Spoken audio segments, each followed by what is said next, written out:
Hai semuanya, perkenalkan nama gue Ricky. Ini adalah kali pertama gue ngebagiin cerita horor kepada kalian semua.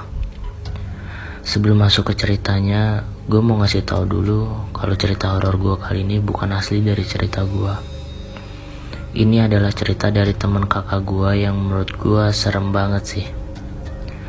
Kejadian ini bermula pada tahun 2006, yang pada waktu itu gue masih SD, duduk di kelas 3. Jadi setiap gue pulang sekolah dulu emang suka banget ngelayap. Jadi gak balik ke rumah dulu. Nah biasanya gue ngelayap itu ke rumah temen gue. Temen gue ini punya kakak cowok. Biasanya dia suka cerita gitu, dan inilah alasan kenapa gue suka ngelayap. Nah si kakaknya temen gue ini pada waktu itu cerita horor, dan gue paling interest banget sama yang berbau horor. Jadi kakaknya dulu pernah kerja di salah satu pabrik elektronik, kayak pembuatan komponen-komponen elektronik, kayak AC, kulkas, TV, dan lain-lain. Si teman kakak gue ini dia kerja di bagian operator, dan ini memang sempat viral banget kejadiannya di perusahaannya. Jadi gue kasih tahu dulu ya, setiap karyawan emang dikasih mes. Mes ini diperuntukkan untuk karyawan yang gak punya tempat tinggal.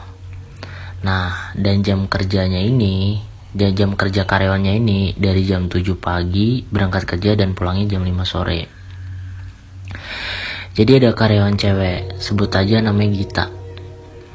Nah, si Gita ini kebagian ngelembur, jadi gak pulang jam 5. Si Gita ini pulang dari pabrik sekitar jam 9 malam.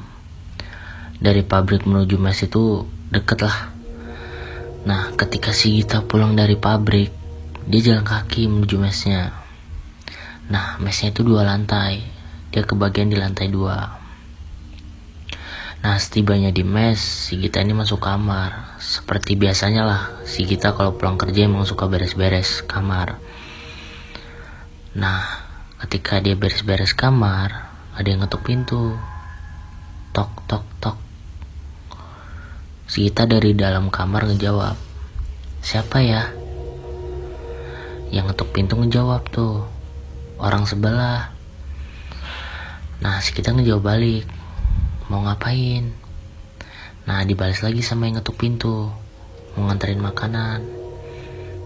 Nah si Gita ngejawab lagi nih, "Oh iya bentar."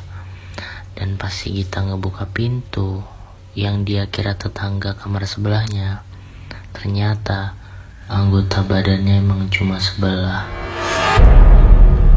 Dan si Gita kaget, langsung pingsan.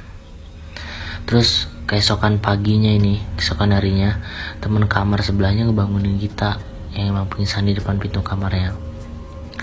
Nah setelah siuman, si Gita nyeritain tuh kejadian semalam yang baru saja dia alamin sama teman kamar sebelahnya.